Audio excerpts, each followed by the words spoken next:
Hello, everyone. This is Professor McKenzie. Today, we're going to be looking at Chapter 48, which is antitrust law. And so, based on the learning objectives, I want us to be able to understand the history and basic framework of antitrust laws. We'll talk about different types of restraints on trade, horizontal versus vertical restraints on trade. We'll talk about some exemptions from antitrust law that Congress has created. And we'll talk about why monopolies, just in a generalized sense, are a threat to competitive markets, and what the impact of the Sherman Act and the Clayton Acts have been on anti-competitive monopolistic behavior. So that's going to be our overall focus for this chapter. So in terms of the rise of monopolies in the United States, so pre-industrial revolution, monopolies were not really a problem in the United States because we were largely an agrarian society. So when you think of the late 1700s through much of the 1800s, most people lived on farms or wasn't really big industry per se. That would happen with the advent of the Industrial Revolution. So what we started to see happening as we ramped up industrialization, we started to see a concentration of power by certain companies in specific industries. And, like with anything new, you don't really know what's happening until you start to kind of see some of the effects of this accumulation of market power by certain members in different industries. So J.D. Rockefeller, for example, with Standard Oil, he controlled nearly 90% of the oil market. J.P. Morgan with U.S. Steel controlled over 70% of the U.S. steel market. Those were obviously more, historical examples back at the turn of the 20th century. If you think of modern or more contemporary times, think of Bill Gates when he was in charge of Microsoft. The peak of Microsoft's control of the desktop operating system was over 90%. And so even though, they have been kind of, sanctioned and punished as a monopolist, Microsoft still enjoys about 75% market share, which is a huge, share of the software operating system industry. Anyway, because of, the size that some companies kind of, grow into, the concerns we have when it comes to monopolistic behavior is, are these companies doing things to prevent new entrants from entering into the industry? That obviously is a big concern for us. We like the idea in the United States that, for anybody, if you have an idea, if you have capital, if you have, the sweat of your brow, if you want to actually, create a company and enter into a particular industry, you should have the freedom to do so. And it should not be designed by the powerful companies that exist at that time that prevent you from entering into the marketplace. So monopolies can form in a couple of different ways. They can form naturally. Obviously, when you think of successful companies, Microsoft, even though they're kind of past their the issues they've had with being anti-competitive, they still offer a stable enough platform for operating systems that most of the world seems to kind of embrace that as an option for personal computers and the software platform that operates them. Another way in which you can have a natural monopoly is where you're actually outperforming the competition. So you just are offering a better product or service. And so, others can enter the marketplace, but if you're doing it very efficiently and very well, it can be kind of hard to kind of erode market share at that point. The other way in which monopolies can result is by actual governmental action. And so the two common examples there is when the government issues a patent, because a patent technically is a legal monopoly for a period of 20 years. So if you have an idea that's new, useful, and non-obvious, and you actually secure patent rights, then for that time period, you can prevent others by law from practicing and fabricating whatever it is your invention is about. But then after that patent has lapsed, then it goes into what's called the public domain, and then anybody can create and fabricate what it is that you have patented. The other example involves major utilities, and this is more a function of just efficiency. So when you think of, let's say, like the electrical grid or like the water supply system, water and sewer that has been created in the United States, you're not going to have competing power companies, create their own separate power lines or separate water line systems and sewer systems. So government will just license or grant, based on territory, to certain power companies or certain water company and sewer providers, and they're regulated, so that whether it be through the federal or through state governmental agencies, they actually will monitor pricing that goes on for whoever their customers are. But we still, nonetheless, we allow for these territories to be divided up accordingly. So these are the natural and governmental ways in which monopolies are created. So this is an example here of operating system in terms of market share. And so you can see I pulled this as of August of 2021. And so it's a little dated, but I mean, it's still almost pretty precise based on current trends here in 2022.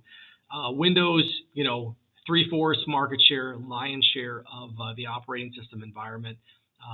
Obviously, with Apple, that's the next closest operating system at just over 16%. And then everything else is very limited. It could either be unknown, Linux, Chrome, or some other kind of free-based like BSD operating system. And, there's nothing that prevents Apple from gaining more market share. Windows and through Microsoft is not trying to prevent Apple from growing. There just is a natural propensity. Apple seems to always be, a consistent, provider of operating systems for the products they sell. But, again, they don't really have a desire to become the Microsofts of the world, and that's fine. That's a choice that Apple as a company has made. The three major pieces of legislation that cover monopolies and anti-competitive behavior. These are very dated pieces of legislation, as you can see by the years that I've included when they were enacted, but they still have applicability to companies that exist today in our kind of modern technological world.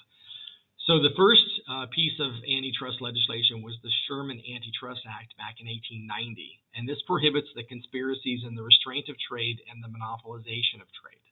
So, again, we started to see companies, that, were trying to prevent entrants coming into their industry, and they were doing it in a number of ways.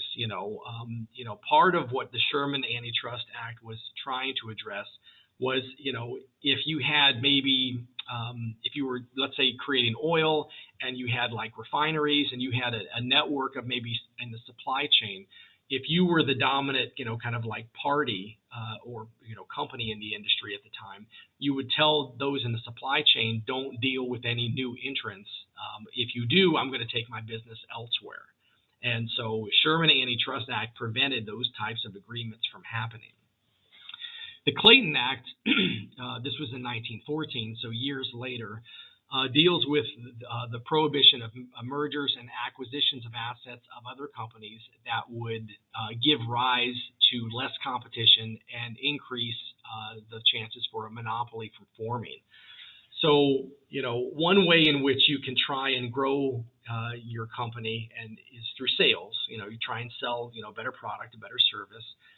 Another way is by competitors, and so, currently this is an example of a business model that still is in use today.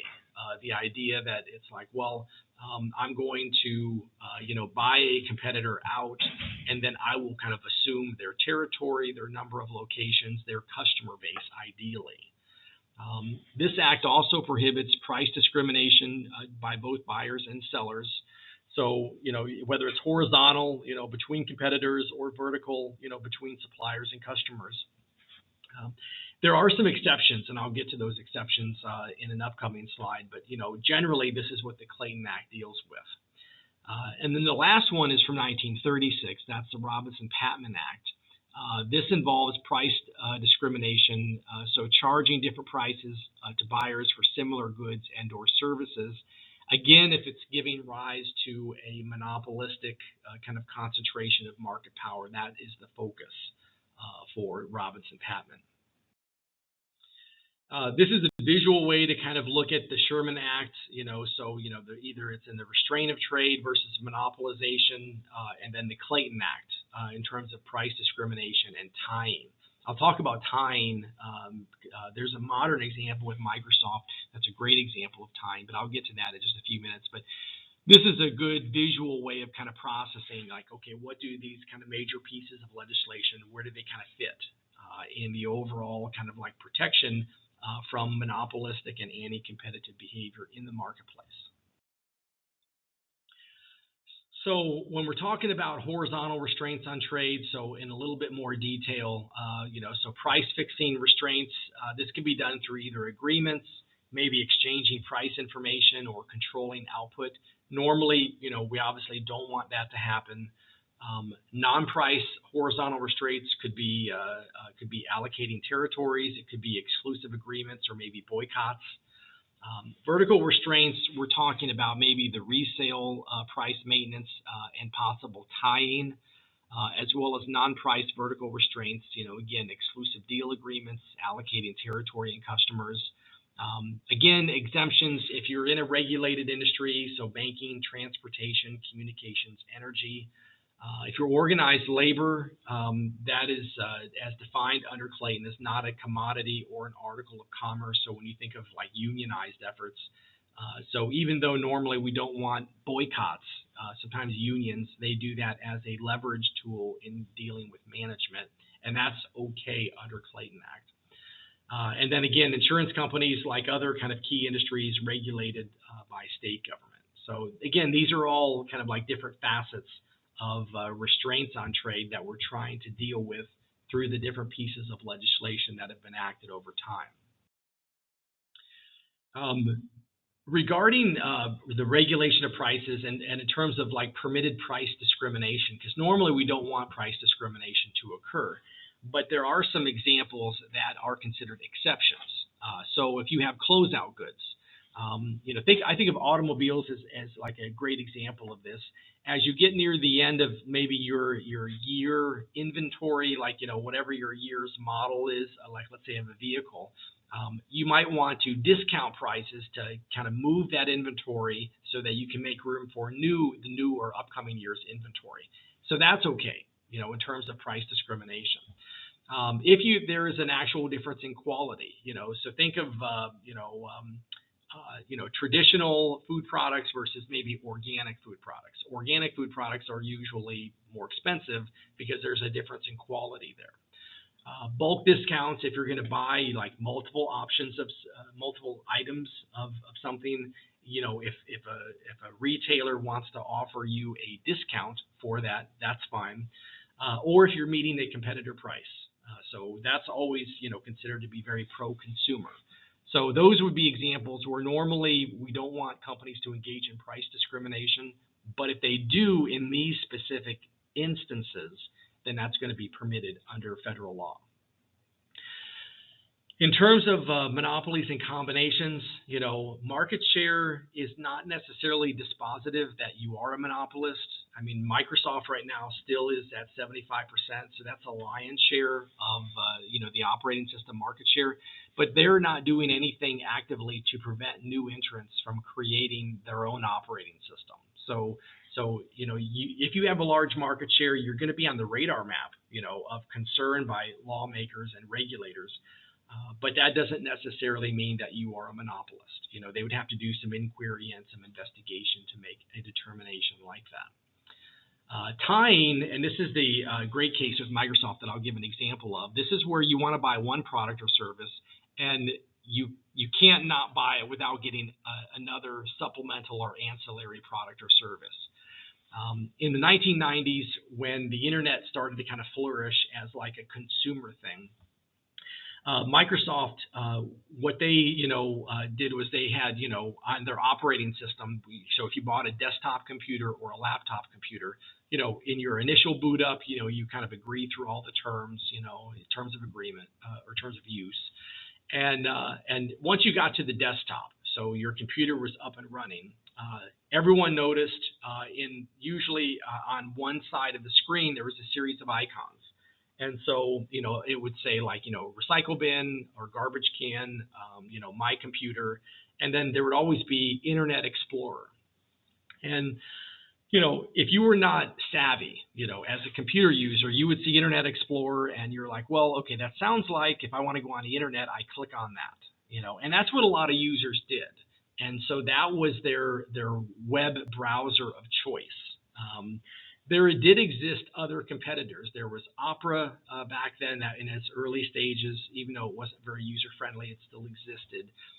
And there was the main rival to Internet Explorer, which was Netscape. Netscape, as a comparative product, was a better web browser than Internet Explorer or IE. And Microsoft knew that.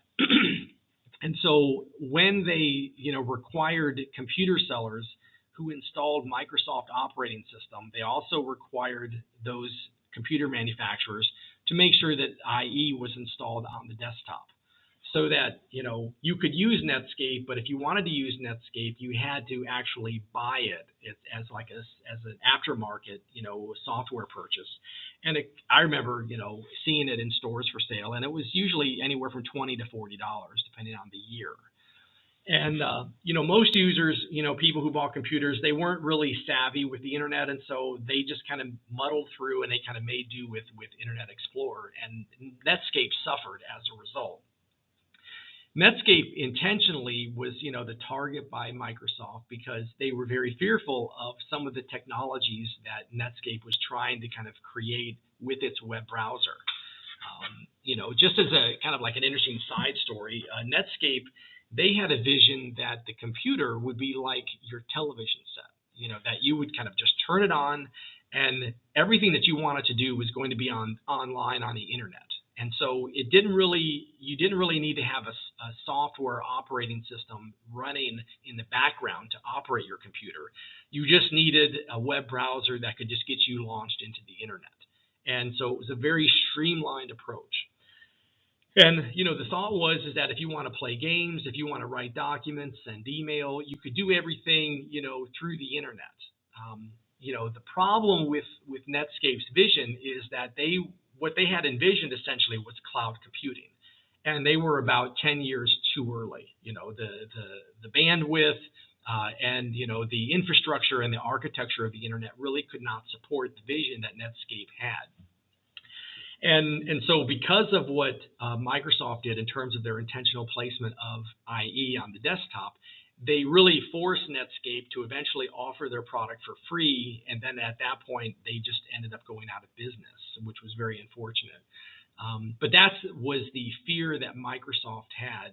They were very Darwinian in their view of technology. They knew that someone could invent something in a garage that could make the Microsoft operating system obsolete, and then their company would just go out of business, and they were very fearful of that. So they were very aggressive in trying to kind of prevent that from occurring, and the demise of Netscape is an example of that. So criminal penalties under federal law. So the Sherman Act does provide for fines as well as imprisonment. It could be up to $100 million for corporations, or $1 million for individuals, and up to 10 years in prison.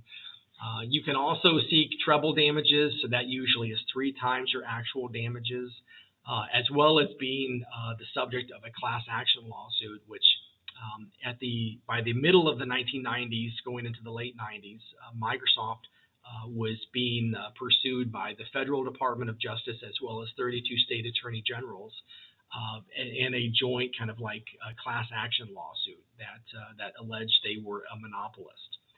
The result of that case is that they were found to be a monopolist, and so they had fines and penalties that they had to pay. But luckily, they weren't split up as a company, because that was an option. When you're dealing with a monopoly, you can actually, as a judge, you can cut a company up and divide it up into separate companies. But that did not happen for Microsoft, so they were very fortunate in that regard.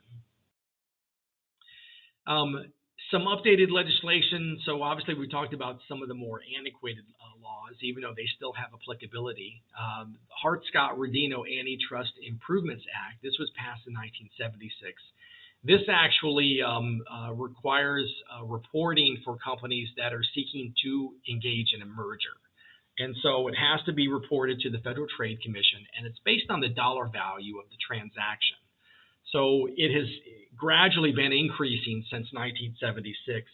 For 2022, if your transaction value is going to be worth $101 million or more, then it first has to be cleared through the FTC. And you cannot proceed without their authorization. They can either approve it or not approve it. That's completely an agency decision at that point. If you have any kind of violation of FTC rules in this process, you could face punishments of over $43,000 fines per day until the violation is corrected and a possible denial of the merger that you're trying to seek. So there are some pretty tough penalties there for non-compliance. Satellite radio, Sirius and XM, they used to be two separate companies, and this is a great example of the impact of Hart-Scott-Rodino. So in 2007, they announced that they wanted to merge. They were two separate satellite radio broadcast companies, and what they wanted to do was become one company because it would become more efficient. They found that they both were spending money on marketing and advertising and designing different audio programming, so like different, like 80 stations, 90 stations, talk radio. And they figured out that if they could just become one company, they could save a lot of money and resources. So over a year later, in 2008, the Department of Justice and the FCC finally approved their merger. Normally, this is not something that I think would occur in most traditional industries, where you only have two companies that dominate and then they want to merge together to become one. But I think there were some unique considerations that the FCC and the DOJ had as a consideration. Even though they were going to become a monopoly in terms of one company offering satellite radio, neither company ever earned a profit pre-merger. And if you really kind of broaden your interpretation of who their competitors are, so even though there is no other satellite-based radio, there are a lot of other options that are very similar in terms of their functionality. So whether it's terrestrial radio, like AM and FM bands, you also have internet streaming. By 2007, smartphones were a thing, so you had a lot of apps where people were accessing audio and talk programming. So again, the environment, if you look at it in a more broad sense, there was a greater number of companies in this competitive landscape. If you're just saying, the world is satellite radio, there's only one company, but you can broaden that definition because people have access to other forms of technology that offer the same functionality. If you want to get on-demand, audio programming, music or talk radio on any kind of device. At the end of this chapter, just real quick, two problems. This is a great example of concerns that policymakers have when it comes to anti-competitive behavior. And if you read through this problem, you see that Moore runs this a locally run bakery in Santa Rosa, New Mexico, and so they're locally they're a local-based company. They're not national, and Mead's Fine Bread is national. And so they kind of come into Santa Rosa, and what they do is they cut the price just in Santa Rosa of their bread. And so because of that, Moore goes out of business. They can't compete. And, what happens is Moore decides to sue under the Clayton and Robinson-Patman Acts. And, Mead's, in an interesting response, the national company, they say that, their price cutting was done just in that locality. So federal law shouldn't apply. It should be state law. And there was no state law that kind of, outlawed or banned this practice. And so that was their defense. They wanted to be able to kind of, have the case get dismissed. And, fortunately, the judge kind of saw through what Mead's was doing. And, the fear was that if we let Mead's do it here in Santa Rosa, we know what's going to happen. They're going to go to Albuquerque, they're going to go to Phoenix, they're going to go to all these other towns, and they're going to put all these, small businesses out of business. And then one day, Meads is going to wake up, and they're going to be the only bakery, that makes bread in town across the country. And then they're going to potentially ramp up prices, and because they'll be a monopolist. So, this is the factor that judges have to kind of interpret as they look at these facts. What is not only happening in this case, but what could also happen in a greater sense if we don't kind of keep these companies in check as they try and expand and grow their power within an industry. The last slide that I'll show you for this chapter it involves Quickie brand wheelchair. And so this company, they have in the realm of customized wheelchairs, they have a 90% market share. So very, very big market share. And so, this is an example where just because you have a large market share, it doesn't necessarily mean that you are a monopolist, meaning that you're trying to keep others out of your industry or your sector of the industry. And so, investigators, they obviously monitor different, industries and different companies that exist within the industries. And one thing they'll do is they'll try and talk to competitors. And in this case, one of the Quickie brand competitors, stated, and I have a quote there. This person says, "Look, it's an expensive market to be in, the Quickie market. We prefer alternative chairs without the headaches of customizations. It's such a drain on cash flow in that market because insurers take so long to pay. We produce chairs that buyers purchase with their own money." So Quickie has been around for decades. They have a great attention to detail and quality, and their business model doesn't get a lot of profits, but they have slow and steady sales, and so for them, this is their niche market that they kind of embrace. Anybody can enter this market. Quickie's not trying to prevent anybody from entering the market. It just is a niche market that is riddled with a lot of details that most companies don't want to have to contend with. And so it's kind of like the industry tells Quickie, you can have that market segment. And when that occurs, more power to Quickie. They're able to be successful as a company in terms of what they perceive to be successful. And, they will be looked in on periodically by regulators to make sure they haven't done anything to prevent new entrants from entering in their customized wheelchair market. But as long as they don't do that, then they're going to be free to continue business as planned. Anyway, let me know if you have questions on this chapter, but hopefully you have a greater appreciation now for antitrust legislation and how the goal is to try and minimize monopolistic and anti-competitive behavior in the marketplace. Thank you all very much. Have a wonderful day.